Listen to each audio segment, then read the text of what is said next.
Et nous allons progressivement accueillir les différents participants dont je vois qu'ils commencent à arriver et à nous rejoindre. Alors, permettez-moi de vous souhaiter la bienvenue à toutes et à tous. Nous sommes très heureux, Véronique Carrette et moi-même, de vous accueillir dans cette session de la journée, ou plutôt des 2 journées que la Ligue française de la sclérose en plaques consacre à cette journée mondiale qui est une journée de solidarité, et une journée d'information et d'une certaine manière aussi de formation. Voilà, nous sommes vraiment très heureux de vous accueillir. Je vais vous donner quelques règles du jeu si vous voulez bien. Pour ceux qui ne sont pas familiers avec les visioconférences et en particulier avec Zoom, sachez que nous enregistrons cette session, mais que bien sûr, et c'est un point très très important, il y aura une rediffusion, et dans la rediffusion, eh bien, il n'y aura aucune photo de participants, aucun témoignage qui sera présent. Donc, soyez tout à fait à l'aise lorsque vous interagirez entre vous ou bien sûr avec Véronique Carrette. Alors, vous avez en bas de votre écran 2 onglets qui vont consacrer notre attention. Le premier qui est un onglet qui s'appelle Q et R, donc questions et réponses. Eh bien, lorsque vous avez tout au long de cette session une question à poser, eh bien, vous la posez directement en utilisant cet onglet. Voilà, tout simplement l'onglet questions-réponses. Et puis voilà, vous indiquez votre question. Voilà. Et nous vous invitons d'ailleurs à nous dire bonjour.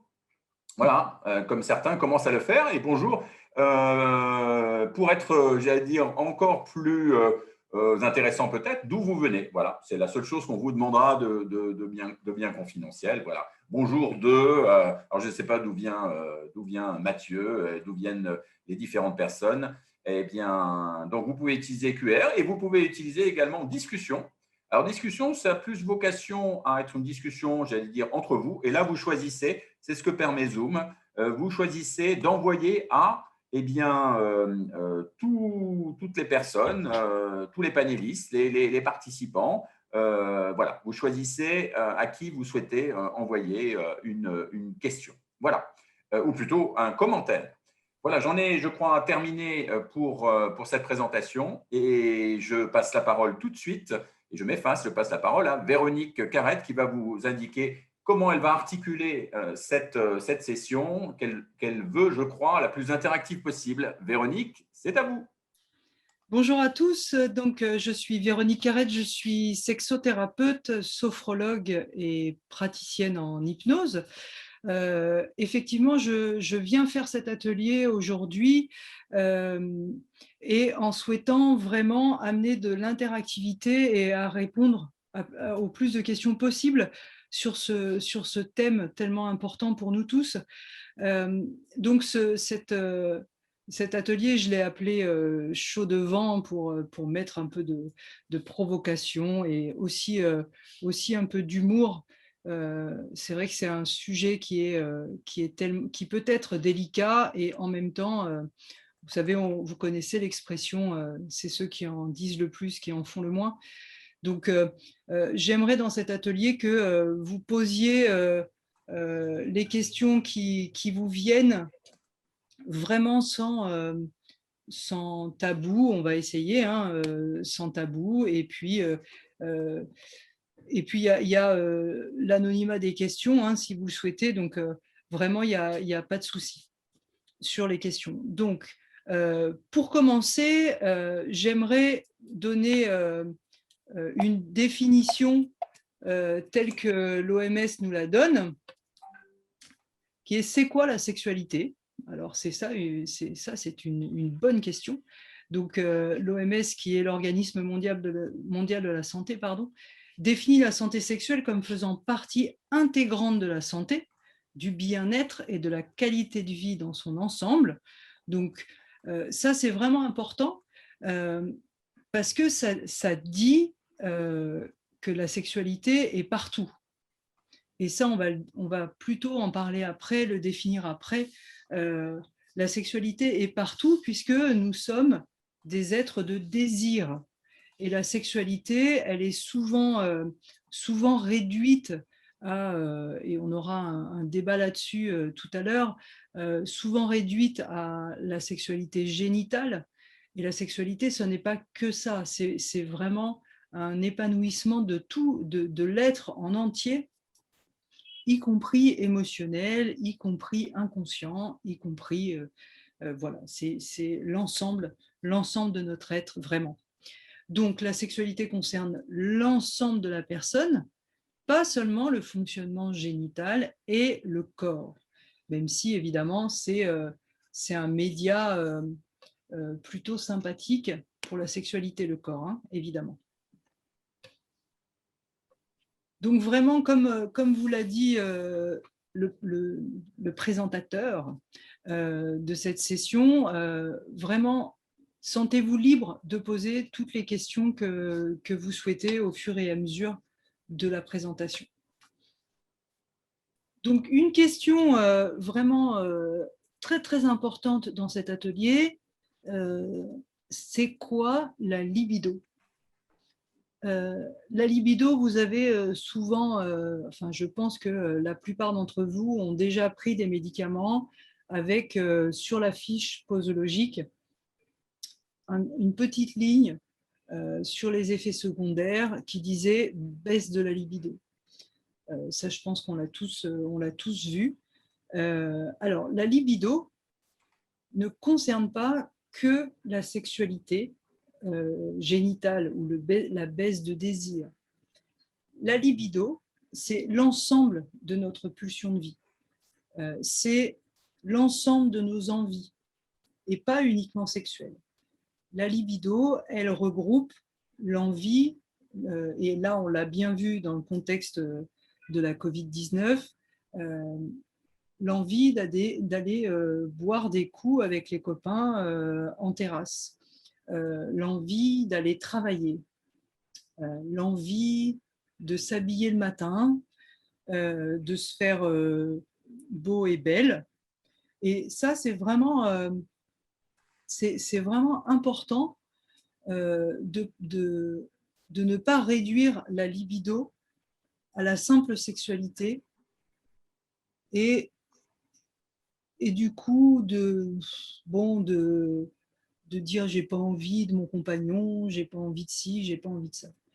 La libido, quand elle n'est pas sous la couette, elle est probablement et la plupart du temps ailleurs.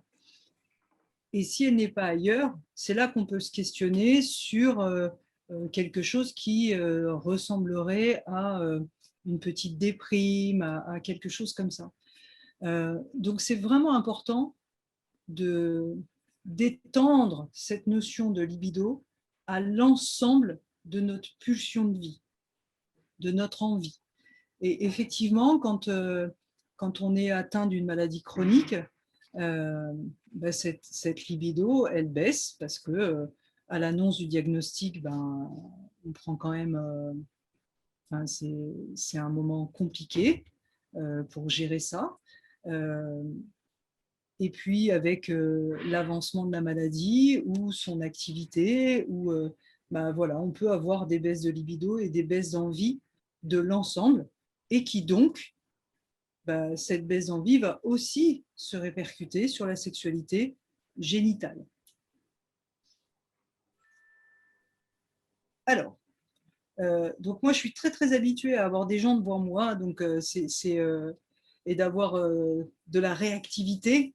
Donc vraiment, si vous avez des questions, hein, sentez-vous libre, parce que moi, si je pars dans mes explications, arrêtez-moi si vous avez besoin de m'arrêter.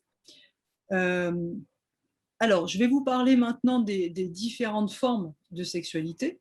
Donc, vous l'avez compris, il y a cette sexualité génitale hein, qu'on a tous expérimenté, alors avec des bons ou des mauvais résultats selon, avec des expériences plus ou moins réussies. Donc ça, c'est vraiment la sexualité qui se rapporte à, nos sexes, à nos zones érogènes, aux relations sexuelles dites génitales, vraiment le peau à peau, le corps, enfin, voilà. Et ça, c'est extrêmement réducteur puisque une sexualité réussie, c'est pas seulement ça. Il y a aussi, très raccroché à une sexualité qui se veut épanouie, la sexualité émotionnelle que j'ai mis en dernier sur la diapo, mais qui est importante puisque elle est reliée, cette sexualité émotionnelle, elle est reliée à ce que dit l'autre, à la rencontre, à la relation. Et du coup, c'est quand même extrêmement important d'avoir de l'émotion pour l'autre aussi. Et pas seulement une envie dite animale, génitale, avec ce besoin comment dire, de reproduction. Ça fait partie de nos besoins fondamentaux, le besoin de reproduction, et la sexualité génitale, c'est ça, c'est le besoin de reproduction. Voilà, c'est schématique, mais pour autant, c'est quand même assez clair. La sexualité émotionnelle, c'est tout ce qu'on peut donner de joie dans la sexualité, mais aussi de tristesse, mais aussi de colère. Et on le voit bien dans les relations, en particulier de couple, que ça peut être on est bien dans de la sexualité émotionnelle, hein, dans la vie de couple. C'est pas toujours simple, et c'est souvent plus un lieu de travail qu'un lieu de sérénité, et encore plus avec les épreuves, et encore plus avec la maladie. Ensuite, nous avons aussi une sexualité inconsciente, et là, je souhaiterais faire une petite précision sur la définition des fantasmes, puisque les unes des magazines nous parlent toujours d'assouvir tous nos fantasmes, pour avoir une sexualité totalement épanouie. On doit absolument, comme une injonction comme ça, assouvir nos fantasmes. Et ça, pour moi, en tout cas, c'est pas forcément une très bonne solution, puisque le fantasme, de fait, est inconscient, en tout cas est produit par notre inconscient, et a quelque chose de digressif, d'en dehors de la morale. Par contre, les rêveries sexuelles, alors, pardon, je reviens sur notre sexualité fantasmagorique. Elle est souvent, vous savez, je pense que vous avez tous vécu ça, et moi aussi, dans nos rêves, on a comme ça des productions de sexualité fantasmagorique qui peuvent être délirantes. Ce qui n'est pas le cas de la rêverie sexuelle. La rêverie sexuelle, qu'on peut avoir dans la journée d'ailleurs, ou le rêve érotique, là c'est avec quelqu'un de présent, c'est dans le domaine du possible, la rêverie érotique. Le fantasme, pour vous donner un exemple un peu fort, ce serait d'avoir une relation sexuelle avec un animal, par exemple. Alors, même si c'est une pratique sexuelle assez marginale, j'entends, ça peut être du domaine du fantasme. Vous voyez, c'est en dehors de notre morale, et notre morale est tout à fait personnelle, ce qui donne des pratiques sexuelles diverses et variées. Et enfin, une autre forme de sexualité qui est la sexualité spirituelle. Cette sexualité spirituelle, elle est au-delà, alors vraiment au-delà de l'émotionnel, au-delà de la génitale, elle est au-dessus. Je ne sais pas si vous avez déjà entendu parler du tantra. Et le tantra, c'est la sexualité spirituelle, pour donner quelque chose de schématique, c'est une sexualité où il n'y aurait pas de génital, où c'est vraiment, là c'est la sexualité de l'esprit, et on n'est que dans l'esprit.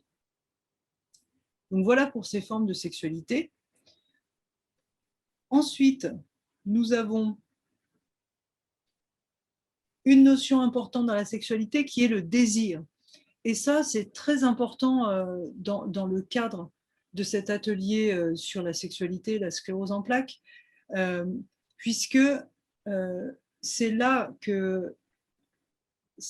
là qu'arrivent les difficultés, le plus couramment, en tout cas des patients que je suis moi au cabinet en sexothérapie, c'est souvent le manque de désir qui motive la consultation. Donc le désir, on peut le diviser en 3 grandes parties. On a une partie qui est vraiment la plus importante et tout part de là en fait. C'est le désir, enfin c'est le désirant. Quand on est désirant, c'est un mouvement de soi à soi. Donc on rejoint la libido de tout à l'heure, c'est comment on a envie de se plaire à soi, comment on a envie de se désirer de soi à soi. C'est vraiment ça, de comment vous vous préparez le matin dans la glace. C'est assez factuel, mais de comment vous vous maquillez, de comment vous vous habillez, vous vous apprêtez, et c'est pour vous faire plaisir à vous, uniquement à vous. Ça, c'est vraiment le désirant. Et puis, ça s'inscrit dans la confiance en soi, dans l'estime de soi. Enfin, voilà, c'est vraiment ça. Et au-delà du désirant, il y a le mouvement des autres vers soi. C'est-à-dire comment les autres vont nous dire qu'on est beau, qu'on est belle, qu'on plaît, voilà, ou qu'on s'exprime bien, enfin, il y a tout ça. C'est vraiment le mouvement des autres vers soi. C'est ce qu'on reçoit des autres. Et enfin, le désirable, qui est là le mouvement de soi vers les autres. De comment on se montre au monde, de quel mouvement on fait vers l'autre pour être désiré. Vous voyez, c'est toujours un mouvement des autres vers soi et de soi vers les autres. Tout ça partant de ce désirant. Le désirant, c'est vraiment le départ de tout. C'est-à-dire que vous pouvez tout à fait vous maquiller, vous mettre une robe de soirée magnifique, vous coiffer, etc., etc. Bah, s'il n'y a pas, c'est comme une coquille vide, vous voyez, s'il n'y a pas du désirant, ça sera extrêmement compliqué de dégager quelque chose de désirable et donc de désirer. Enfin, c'est vraiment un mouvement perpétuel et qui part du désirant, de comment on est de soi à soi et comment on a envie de se désirer. On est le premier à qui on doit plaire, hein, en fait, c'est ça un peu l'idée. Donc vous êtes subjugué par mes paroles et donc vous n'avez toujours pas de questions. Si, nous avons, Nous Véronique. avons des questions? Ah mais oui, Oui, oui, oui, ah, oui. mais j'avais caché la fenêtre. Ah, mais oui, mais oui. Ah, mais Je voilà. reviens. Voilà. Est-ce que vous la voyez, Véronique? Oui, ça y est. Parfait. Voilà. Donc, alors peut-être que c'est le moment ou peut-être un peu plus tard en fonction de votre propos. Mais Ah, si, ça y est. Ça y est, voilà. Je vois les questions qui Sur étaient la en question, dessous. quels accompagnements pourrait-on proposer? Oui. Voilà. Alors, on va peut-être la lire, hein. Vous voulez bien la lire, cette Oui, bien question? sûr. Donc, quels accompagnements pourrait-on proposer aux patients CEP souffrant de troubles érectiles définitifs, d'anorgasmie, de dysorgasmie définitive, par exemple? J'imaginais une prise en charge par une psychologue sexologue afin de les accompagner dans une certaine résilience sexuelle, et les aider à envisager une autre forme de sexualité, slow sex, sexualité non pénétrative. Ce n'est que très peu, voire pas du tout proposé aux patients CEP actuellement, et c'est bien dommage. Alors, je suis entièrement d'accord avec ça, que c'est bien dommage. Effectivement, en fait, je crois que nous avons autant de sexualité que d'êtres humains et de relations, de rencontres. Euh, dans les troubles sexuels en général, le but, alors sexologue et psychologue évidemment, le sexothérapeute, alors c'est ma pratique à moi, on est là pour donner du sens aux symptômes et trouver ensemble une forme, alors comme le slow sex ou la sexualité non pénétrative, euh, une autre forme de sexualité qui serait épanouissante et de donner du sens aux symptômes. Donc, oui, la prise en charge en psycho et en sexo, évidemment. La sexothérapie pouvant amener autre chose, encore une autre dimension. Et puis, je vais aussi prendre ma casquette de sophrologue pour cette forme de sexualité qui peut être plus épanouissante. Euh, c'est d'avoir un retour au corps et de sentir aussi, de reprendre conscience du corps qui va bien. C'est-à-dire qu'effectivement, quand on a un symptôme comme un trouble de l'érection, alors définitif, je déteste ce mot, mais en tout cas, un trouble érectile handicapant ou une anorgasmie qui évidemment, donc l'anorgasmie ou la dysanorgasmie, c'est le fait de ne pas avoir d'orgasme ou d'avoir des orgasmes un peu étranges. Euh, Ça, c'est vraiment, dans la sophrologie, il y a un retour au corps et une conscience du corps qui va bien, qui peut vraiment être intéressante dans cette recherche et, et dans ce retour à une acceptation du corps tel qu'il est. Je ne sais pas si j'ai répondu à Delphine. En tout cas, euh, tout ce qui est du retour au corps et tout ce qui est de mettre du sens dans, dans les troubles sexuels, ça me semble vraiment pertinent.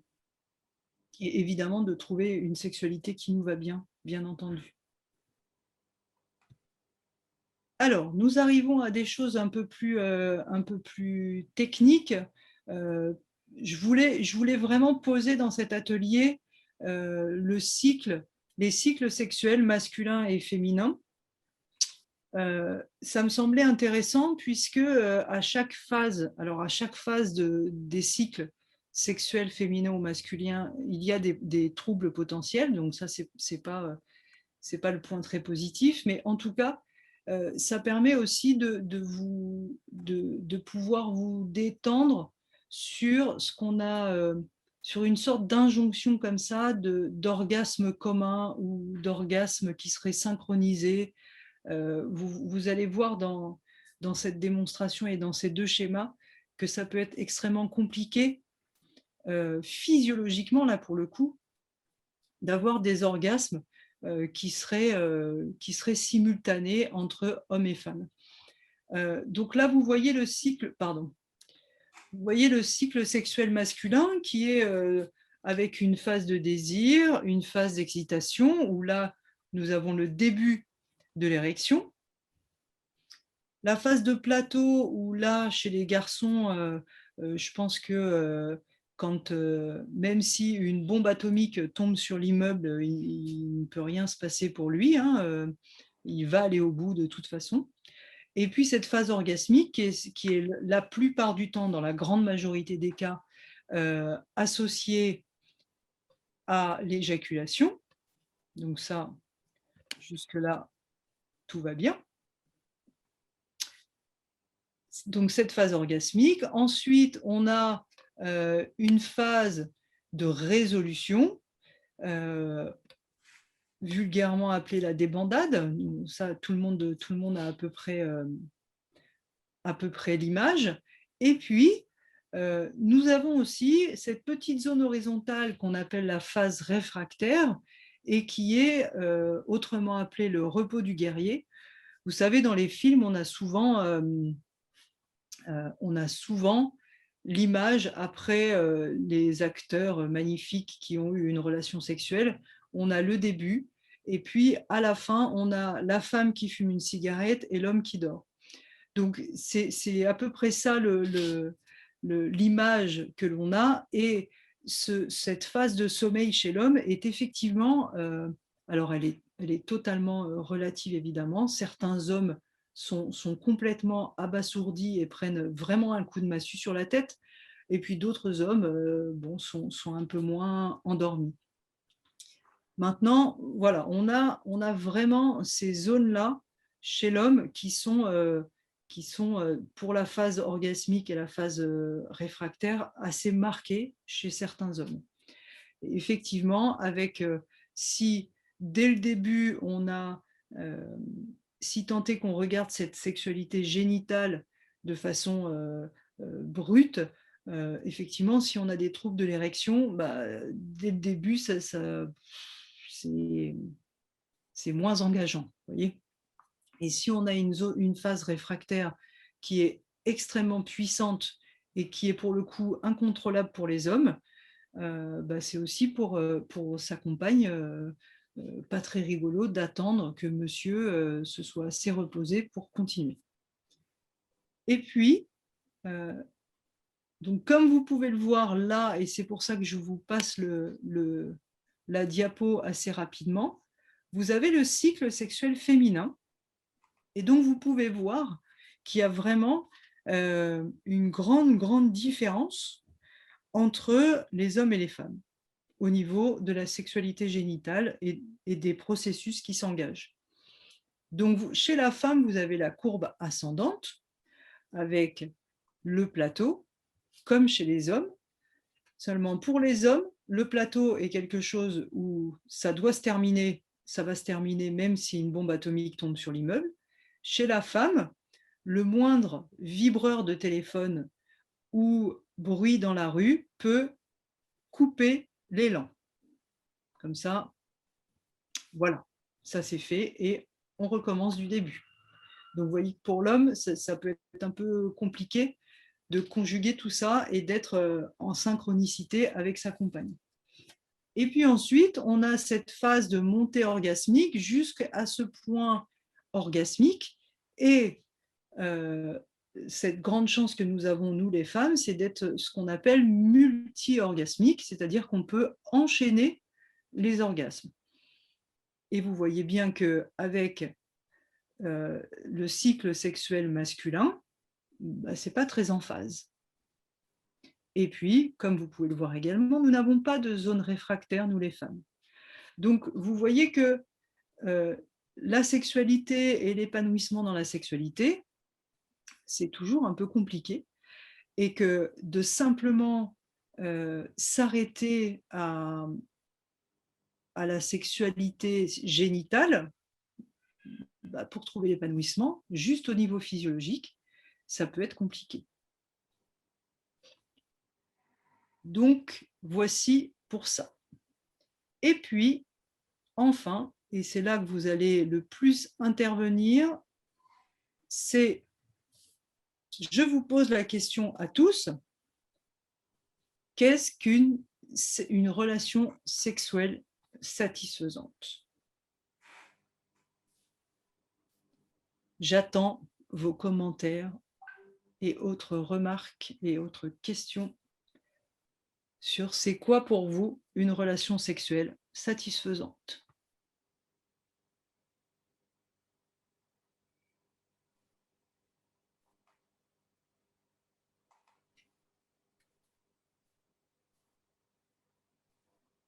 Donc là, normalement, j'ai toutes les questions, mais je n'en ai pas.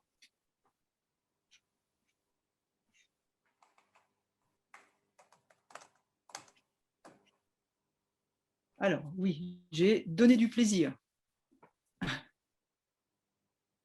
Donc ça, c'est...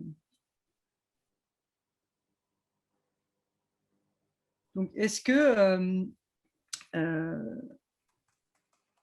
la femme qui a posé la question donner du plaisir peut me dire par quel moyen on donne du plaisir?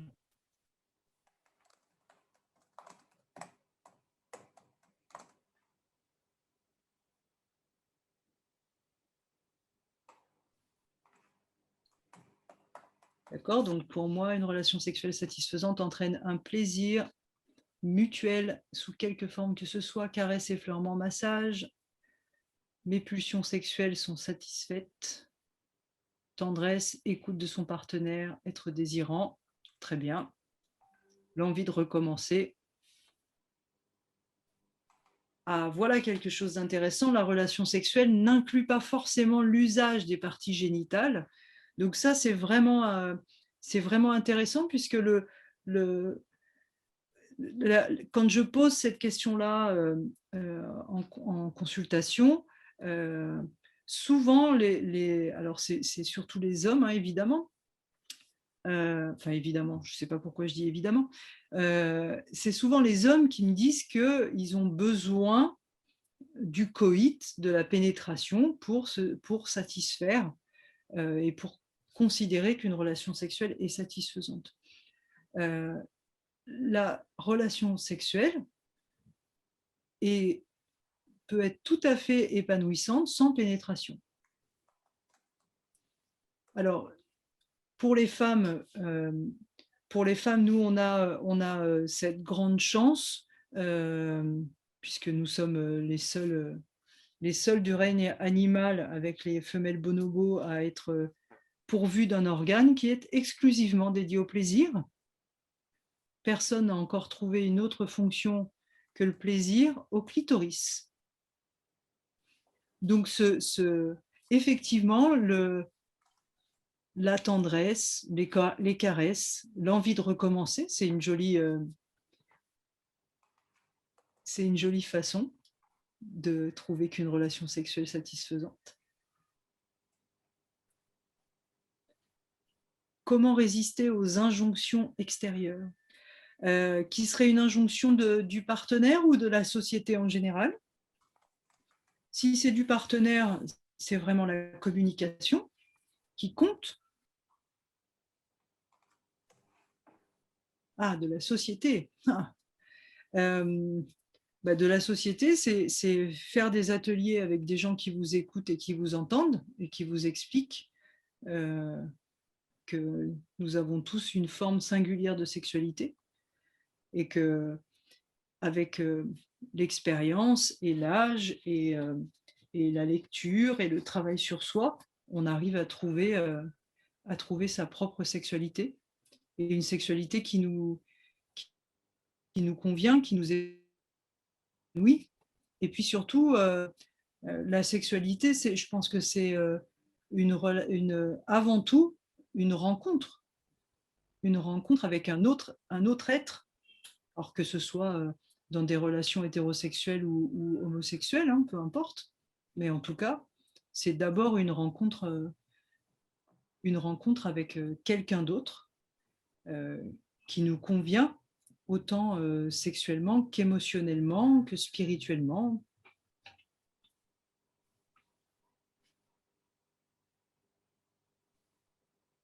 Donc, il y a un conseil de livre sur le chat. Et effectivement, ça va dans ce que je dis depuis tout à l'heure, hein, c'est qu'il est essentiel, au-delà des injonctions de la société et de ses parents aussi, hein, parce qu'il y a aussi les injonctions parentales, de trouver sa forme de sexualité, qu'elle soit avec, sans pénétration, en fonction de... Il y a des zones de vie aussi où on a envie de plus de caresses, de plus de tendresse, de plus de préliminaires, et d'autres périodes de vie où on peut avoir envie de pénétration. Et puis c'est comme ça, en fait. C'est vraiment le travail, un travail sur soi, et ce travail, comme j'ai pu vous le dire, sur le désirant. Ça, c'est essentiel. Je pense que pour trouver sa propre sexualité, il s'agit d'abord de se connaître. Et ça c'est quand même extrêmement important, de connaître son corps.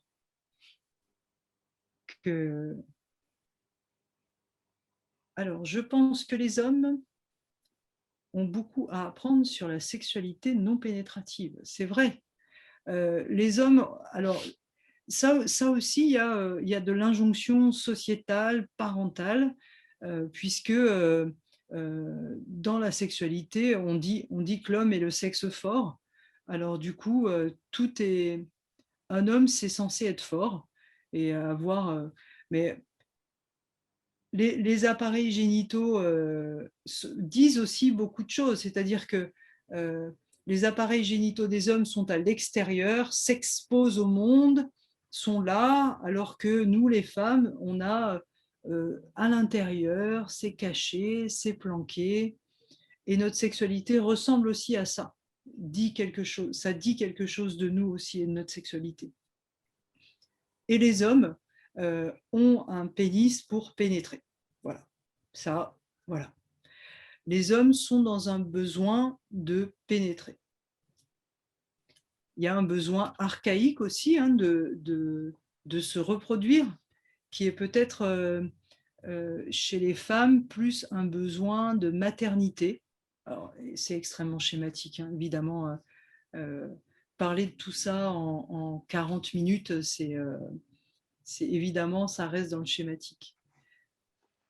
Les hommes et les femmes ont beaucoup à apprendre, je pense, les deux de l'autre, de la connaissance de l'autre. Et aussi, et ça vraiment, je trouve ça moi essentiel, une meilleure connaissance de soi. C'est-à-dire que de bien connaître son partenaire, c'est bien. De bien se connaître soi, c'est encore mieux. Alors, que dit-on sur le chat ?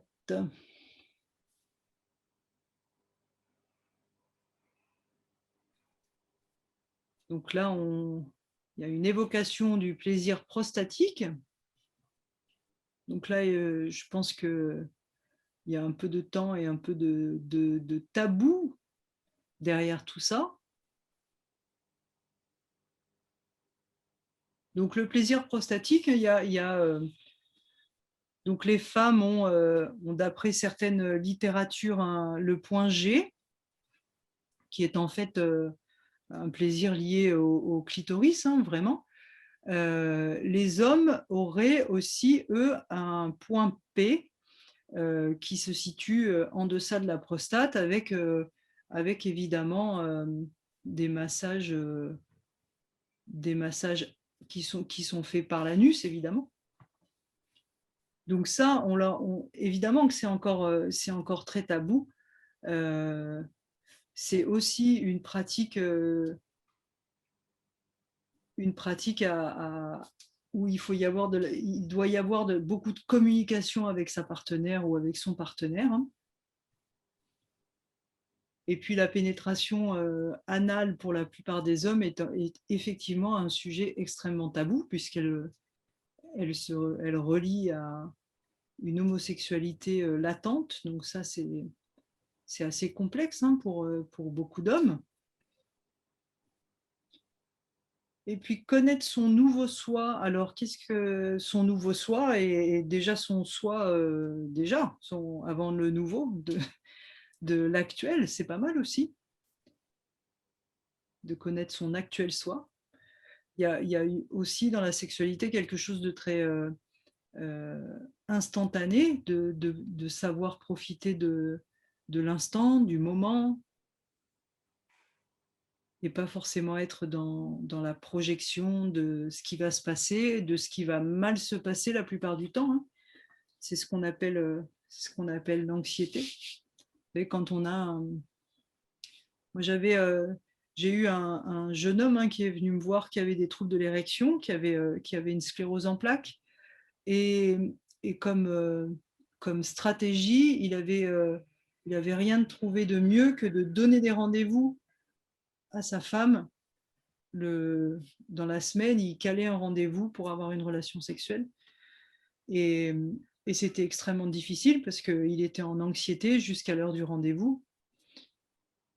Donc c'est une des premières choses que j'ai signalées, c'était d'arrêter les rendez-vous, c'était de se faire des surprises.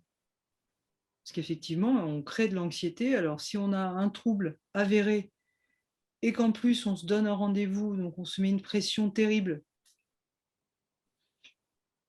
Et dans les troubles érectiles, c'est c'est d'autant plus prégnant. C'est d'autant plus prégnant parce qu'il y a aussi chez les hommes comment dire, ils sont sexocentrés, c'est-à-dire ou pénis-centrés, c'est-à-dire qu'ils s'imaginent que la sexualité va se faire, ne passer que par là. Donc c'est comme si, moi c'est ce que je dis souvent aux personnes qui ont des troubles de l'érection, c'est-à-dire que les troubles de l'érection, c'est souvent dû c'est comme si vous vouliez jouer à un opéra de Mozart avec un seul violon. C'est trop peu, un seul violon pour jouer du Mozart. Il faut tout un orchestre, et tout l'orchestre, c'est le corps entier. Alors nous avons bon nombre de personnes ciblent à tout prix l'orgasme, alors que quand on se ressent sur le plaisir, c'est également source de jouissance incroyable. Souffrant d'anorgasmie depuis plusieurs mois, j'ai appris à me recentrer sur le moment et pas sur l'objectif. Eh bien oui, c'est exactement ça. Eh oui, moins de pression, plus de relâchement, et tout va mieux. C'est-à-dire qu'effectivement, hein, dès qu'on s'imagine des choses, notre cerveau ne fait pas la différence entre ce qu'il vit vraiment et ce qu'il imagine.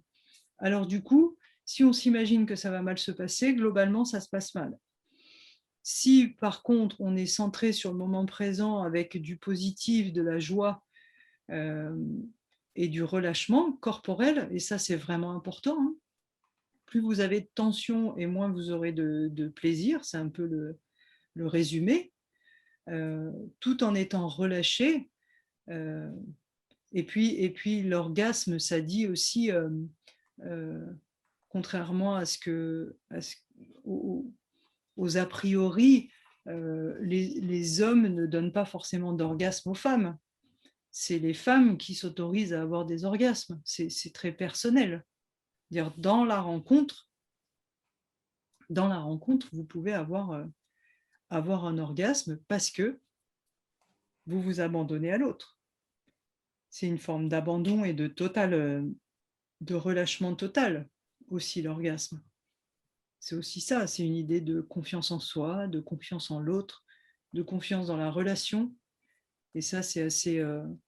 Et du coup, effectivement, ça donne beaucoup de plaisir et de jouissance, évidemment.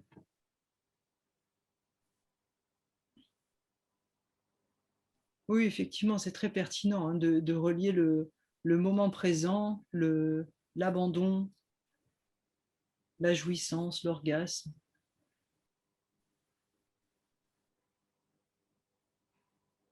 Donc, on a évoqué beaucoup de choses déjà dans cet atelier et du coup, qui va bientôt se terminer, puisqu'il nous reste 3 minutes. C'est incroyable comme le temps est passé vite. Vous voyez, dans le plaisir, hein, le temps se perd.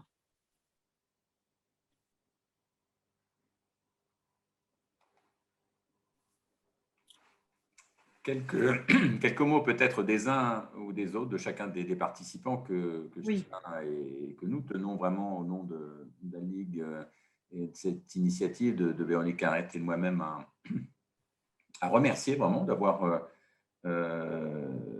porté différents commentaires, des questions et d'avoir été très actif. Oui, et oui, ça va trop vite. C'est passé très vite, effectivement. C'est passé très vite. Peut-être quelques mots de conclusion des uns ou des autres, hein, que ce soit des participants et puis bien évidemment de Véronique après cette session, certes très courte, mais en tout cas, de mon point de vue, très plaisante. Donc Véronique, quelques messages ou quelques mots clés que vous voudriez partager Donc les mots-clés, hein, c'est vraiment ce que je vous ai dit tout au long de cet atelier, c'est-à-dire de vous occuper de vous, déjà de votre santé globale et pas juste, vous n'êtes pas juste des gens atteints de sclérose en plaques, mais vous avez aussi un corps qui va bien. Et puis de vous occuper de vous et de votre désirant, de vous sourire dans la glace le matin. Et puis merci à vous d'avoir été là, d'avoir partagé, vos questions, vos commentaires qui étaient très, très pertinents. Peut-être une dernière question qui me semble très intéressante, peut-être sous forme de Oui, conclusion, parce qu'on oui. a parlé d'abandon, on a parlé de relâchement corporel, on a comme étant des éléments vraiment très, très importants, et quelqu'un nous pose la question de savoir comment travailler sur ce relâchement. Alors, via la sophrologie, la relaxation, ça c'est vraiment, il y a plein de choses. Si vous voulez pas aller voir forcément consulter un sophrologue, vous pouvez aller faire des choses sur YouTube. J'avais fait des vidéos moi avec la Ligue française, donc qui doivent être sur la chaîne YouTube de la Ligue française contre la sclérose en plaques. Voilà pour vous donner un petit sur également l'application Cléo. Il y a aussi de la sophrologie. Enfin voilà. Donc il y a des choses à trouver pour se relâcher mais c'est sans fin. Alors, il y a quand même une fin, en tout cas cette session. Mm. Un grand merci, Véronique, un grand merci à chacun d'entre vous, et bonne continuation Mm. dans ces 2 journées. Vraiment, un grand merci à la Ligue de consacrer beaucoup de temps et de partage avec des intervenants formidables. Donc, n'hésitez pas à retourner sur le site, à choisir les sessions qui vous intéressent et à y participer comme vous venez de le faire. Merci Merci et à vous tous. bon après-midi. Au revoir. Bon après-midi, au revoir.